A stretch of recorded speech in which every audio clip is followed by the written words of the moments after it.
The porch light still worked. When I flicked the switch, the bulb warmed the paint I'd chosen in the 90s, a shade we called buttercream because we were too poor and too hopeful to call it gold. The air smelled like wet cedar and old paper. I set the turkey on the kitchen counter and laughed at the absurdity of it, the grand entrance of a bird with no audience. Somewhere far off, fireworks cracked in the damp evening, the kind neighbors set off because they cannot bear a holiday without noise. I made tea. Steam fogged the window that faced the yard where the roses had become thorny ghosts. I could have cried for the neglect, but a small, stubborn pride rose in me instead. I had come home. The house held my steps with a memory I could feel in the boards. I put wood in the stove and lit it, the first ritual of belonging. A knock sounded at the front door, brisk and familiar. When I opened it, Eleanor Sanders stood framed in the porch light, cheeks red from the chill. A wool scarf looped twice around her thin neck. She had been a nurse for 40 years, the kind who wore white sneakers and told you the truth. She held a basket covered with a linen towel. "You back for good, Maggie?" she asked, slipping into the nickname she used when I still graded essays. "I'm back for now," I said, and she smiled like a person who understands how gently you must handle a new decision. She set the basket on the table and unveiled cinnamon rolls swirled like seashells. "There's a bake-off at the senior center next month," she said, pouring herself tea without asking. "You should enter. We need more steady hands. I haven't baked for Joy in years," I told her. "Only out of duty." Eleanor sipped and glanced at the turkey cooling on the counter. "Then learn back the joy. Duty never tasted as good." The stove snapped, throwing a lick of flame. We ate the first roll with our fingers, sugar sticking. And she told me about the center's new coordinator, a widower named Calvin Reed, who could fix a cracked pie crust and a clogged sink in the same afternoon. I listened and felt a small thaw where the insult had frozen. Later, alone again, I wrapped the turkey and slid it into the fridge. My phone buzzed with a text from Mark, a short, timid line asking if I was all right. I typed and deleted 3 answers before settling on the truth. "I'm safe," I wrote. I did not add where. When I turned off the lights, the house held the dark like an embrace, and I let myself be held. The senior center smelled like lemon cleaner and coffee, a scent I have always trusted. I arrived with a recipe card stained the color of autumn, harvest memory apple pie, a crust I'd taught to a classroom of restless teenagers the week after my husband died. It felt like bringing a relic into a room full of living people. Calvin was taller than I expected, with kind eyes and hands nicked by knives and time. He wore an apron that said, "Measure once, taste twice," and his laugh started low, like a motor catching. "You must be Margaret," he said, offering a handshake that was neither timid nor presumptuous. "Eleanor says you can rescue a split custard and a lost cause." "I can rescue essays," I said. "Custards depend on the weather." "So do people," he replied, and I decided to like him. He showed me the ovens and the battered mixers. The bins of flour that breathed when you plunged a scoop in don't need when you're furious, he said as we worked side by side. "The dough remembers.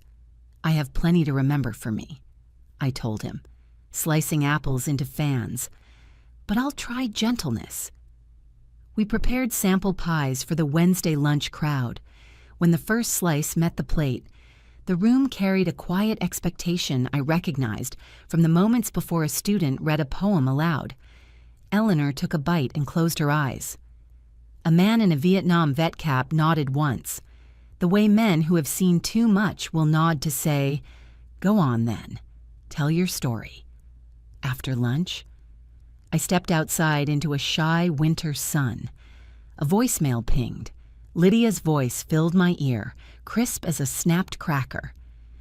Mark says you ran off. If you're trying to make a point, congratulations. You've embarrassed the family on Thanksgiving. Next time, just say you can't handle it." Behind her words lay the familiar assumption that I would return, apologize, resume my place in their kitchen. I deleted the message. The silence afterwards rang like a bell. In the following weeks, the center became a rhythm. I taught a Tuesday reading group how to find music in grocery lists and redemption arcs in weather reports. I burned one pie and laughed, which startled me. Calvin showed me how to make a bottom crust that didn't sog, and I showed him where to cut a paragraph that sagged. We traded fixes like recipes. The bake-off, when it came, felt less like a competition and more like a gathering of elders offering proof that patience is a spice. My pie won. A local TV reporter asked me to hold the blue ribbon and talk about age and second acts. I kept my answers soft and truthful. "Sometimes you hang up on a life that has stopped listening," I said on camera. "Sometimes you drive home." That night, Mark texted again. Not timid this time, but careful. He asked if we could talk. I stared at the phone until the screen dimmed and then set it face down. In the quiet, the house breathed. So did I. So, the next morning, Calvin suggested we serve a limited supper from my back porch on Fridays, a small menu, reservations only. "We'll call it the Silver Spoon," he said. And when I told him why that name mattered, he pressed his palm briefly to mine, the way one friend steadies another when they step off a curb. The first Friday we opened, 3 couples arrived with the anticipation people bring to a new barber or church. We served chicken pot pie with black pepper crust and roasted carrots that blistered sweet. Eleanor floated between tables with the easy authority of a nurse who's navigated emergency rooms at midnight. Calvin plated.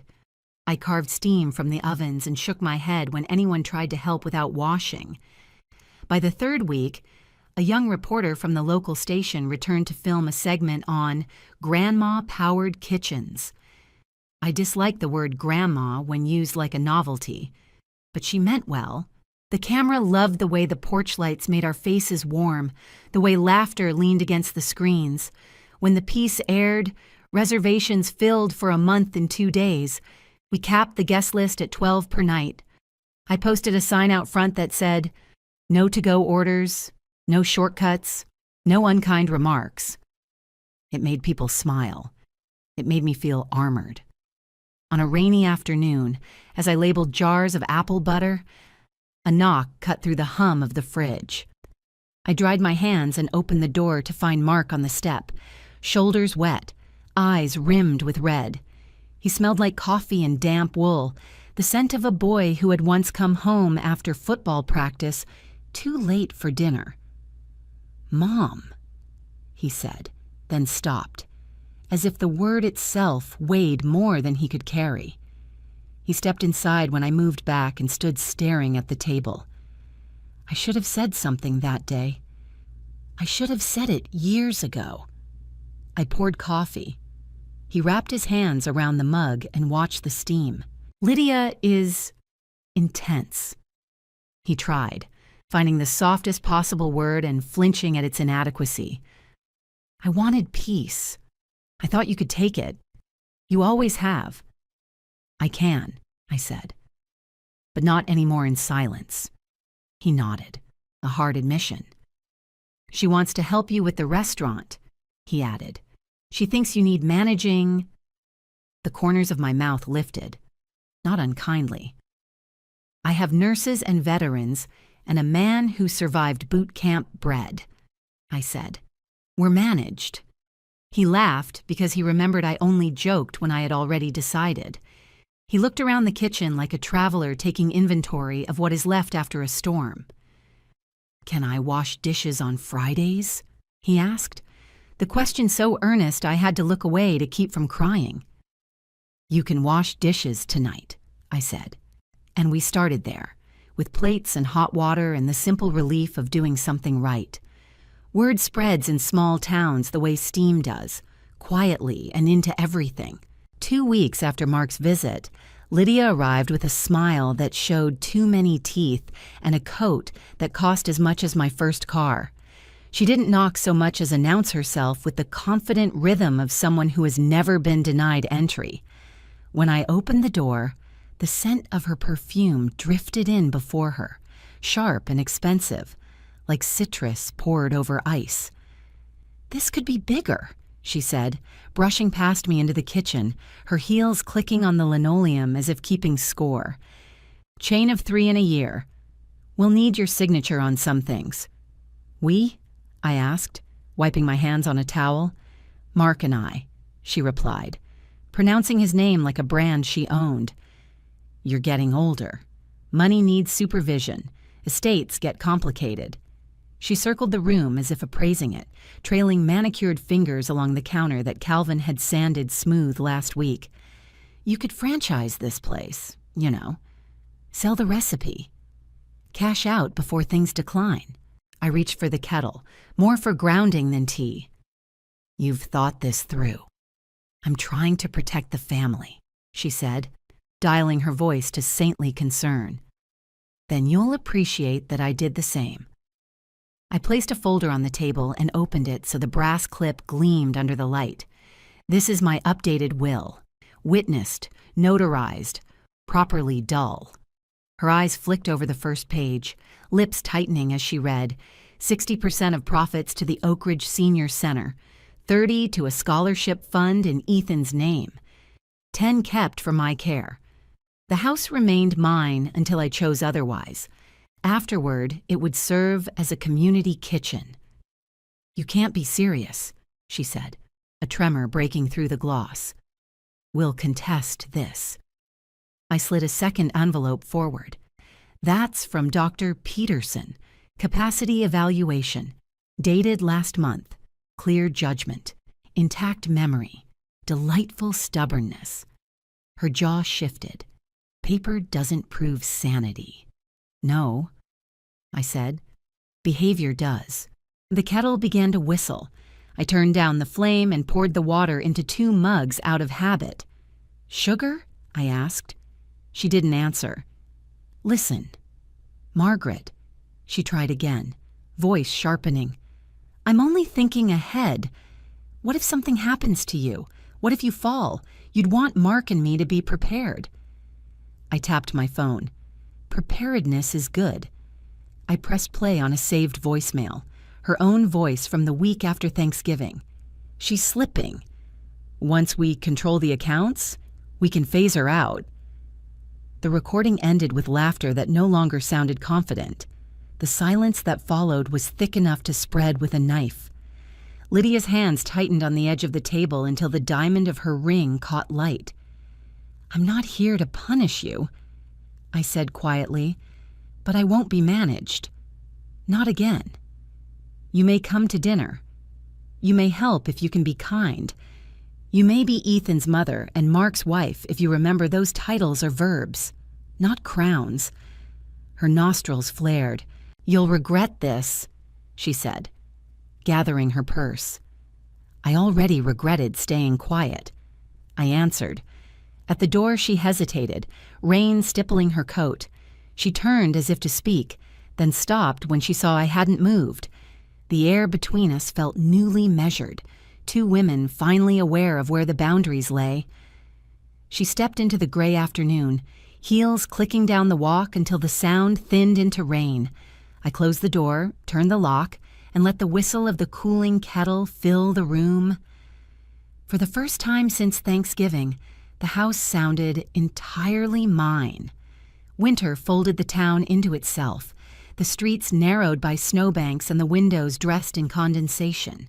The silver spoon glowed like an ember in the dark, a single square of light on a block of sleeping houses. On a Wednesday evening in January, after the last table left and Calvin had gone to salt the steps, a soft knock came at the door. It wasn't the firm rap of a delivery or the quick double tap of Eleanor's visits. It was tentative, almost shy. When I opened the door, Lydia stood there, her posture held together by pride more than warmth. A thin layer of snow dusted her hair. The ends of her scarf clung to her coat like frozen ribbon. In her hands, she carried a bouquet of sunflowers wrapped in butcher paper. Their bright faces looked absurd against the frost, the kind of bold mistake that makes you forgive someone for trying. She didn't ask to come in. "These are for you," she said, her voice smaller than I remembered, like she was speaking through winter itself. I took them, not out of habit, but intention. "They're beautiful." She nodded once, eyes fixed somewhere near the porch railing. "I thought they'd do better with you." The pause that followed was long enough to hold an apology, but too fragile to open it. "Thank you," I said, and the words felt clean. She hesitated, searching for a sentence that would change history, then gave up. "Tell Ethan I'll call tomorrow," she murmured. "I will." She turned and walked down the path, boots sinking into the snow with a rhythm that seemed to match my own heartbeat. I watched her until the street lamp swallowed her figure. When I stepped back inside, I placed the flowers in a mason jar filled with warm water. Their scent filled the kitchen, sweet and reckless, like July had lost its way and stumbled into January. Mark came in from the back, carrying a dish rag and humming the old hymn his father used to sing under his breath. He saw the jar and raised an eyebrow. "Those from who I think they're from?" "Yes," I said. He nodded, neither pleased nor bitter, just thoughtful. "She's trying, maybe, I agreed. We cleaned in silence, the kind that carried forgiveness without requiring ceremony. Steam rose from the sink, catching the light, turning the air soft around us. When he finished, Mark dried his hands and kissed my cheek before heading out. It was the first time in years he'd done that without prompting. Later that night, the phone rang again. Ethan, his voice bright and proud. "Grandma, I made the choir. They picked me to sing the solo for spring concert." I laughed, tears surprising me. Then I'd better start practicing how to sit still through applause. "Promise you'll come?" he asked. "I promise," I said, and meant it with the weight of everything that had happened. After we hung up, I leaned my forehead against the cold window pane. Outside, snow kept falling in fine, unhurried lines, erasing old footprints. On the counter, the sunflowers had begun to tilt toward the stove's light. I reached out, straightened one stem, and whispered to the quiet room, "All right, let's begin again." Spring arrived shyly that year, as if asking permission to begin again. The air in Oak Ridge smelled of lilacs and wet soil. Each morning I stepped onto the porch, dew shining on the railing, and thought how strange it felt to wake without dread. The Silver Spoon, our little weekend bistro, had survived its first winter. What began as 3 tables and a borrowed oven had turned into a small, beloved ritual. On Friday evenings, Calvin and I moved around the kitchen like a practiced waltz. He stirring soup, me rolling crust. Eleanor handled the guests with the calm of a nurse checking pulses. "You realize we've become the town's heart," Calvin said once, and I laughed. But a part of me believed him. People didn't come for luxury, they came for warmth that lasted longer than the meal.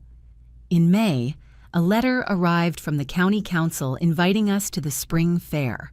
We rented a small canopy, painted the Silver Spoon on a banner, and served pie and stew until our arms ached. Children licked their spoons clean. An old couple told me our apple pie tasted like their wedding cake 50 years ago. I wrote their names in a small notebook titled "Memories Served Warm." A young reporter filmed us for a local segment about second acts. I told her we weren't chasing success, only belonging. The piece aired that weekend. A porch, a stove, a second act, and overnight our phone rang nonstop.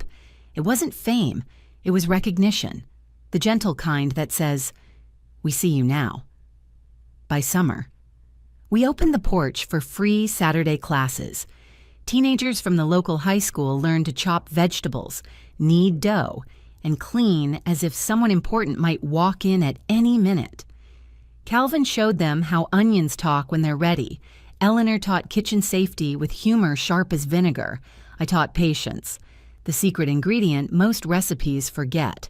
Watching them, I realized hope often sounds like laughter over boiling water. In August, our students hosted a charity dinner. They planned the menu, served every plate, and stood straighter with each compliment. When applause filled the room, Calvin leaned over and whispered, "That's what love looks like when it grows up." I believed him. Autumn returned gold and certain. The county named the Silver Spoon Community Gem of the Year. The plaque hung slightly crooked because none of us owned a level, but I left it that way. Letters arrived, thank yous from people who said our porch reminded them what kindness tasted like. I kept them in a shoebox beside my husband's engraved spoon and the blue ribbon from the bake-off. I don't open it often, knowing it's there is enough. On Thanksgiving, the porch glowed again. Friends and family crowded close. Ethan's voice rose from the kitchen. "Grandma, can I carve the turkey this year?" I guided his hands, the blade sliding clean through golden skin. Laughter rippled around us, soft and steady. Outside, the first snow began to fall, light, forgiving, and new, like a blessing whispered over everything we'd learned to keep.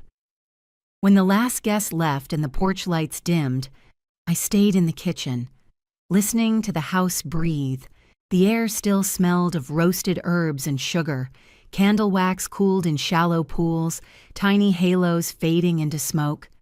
Outside, snow covered the yard, soft and sure, wiping away the day's footprints as if the world were starting fresh. I leaned against the counter and let the quiet settle. Peace isn't loud, it arrives slowly, like a kettle reaching a gentle boil. A year ago, I sat in traffic with rain blurring my view. Lydia's voice sharp in my ear. I had turned the car around and, without knowing it, turned my life around too. For years I'd lived as someone's helper, someone's silence. Now I was simply Margaret Doyle, and that was finally enough. Getting older hasn't made me weaker, it's made me deliberate. I've learned the power of a pause, the grace in saying no, the difference between kindness and surrender. Forgiveness, I've found, isn't approval, it's release. I forgive so I can travel light. The hurt remains, but it no longer runs the kitchen. When you live to be loved, you become smaller with every compromise. When you live to love what's true in you, you grow into your own measure. I've come to love small things, sunflowers leaning toward the window, the hiss of onions hitting butter, Ethan's laugh echoing down the hall. These are my prayers, simple and daily. My boundaries are doors, not walls. Those who knock with care may enter. Those who pound will wait outside. I owe no one the comfort of my silence anymore. Before bed, I opened the drawer and lifted the velvet pouch. Inside lay the silver spoon my husband engraved years ago. For Maggie, who stirs hearts. I traced the letters and smiled. I'm still stirring. I thought, just in a different kitchen. I slipped the spoon back into its pouch, turned off the light, and glanced once more at the empty porch. Tomorrow it would fill again, with laughter, with stories, with people learning to be kind. Outside, the snow kept falling, steady, forgiving, the good kind that feeds roots. I exhaled into the quiet and let it hold me. Tonight, the silence was mine. And at last, so was the peace. Thank you for watching. If you enjoy these family drama and revenge stories, please subscribe and join me for more every day.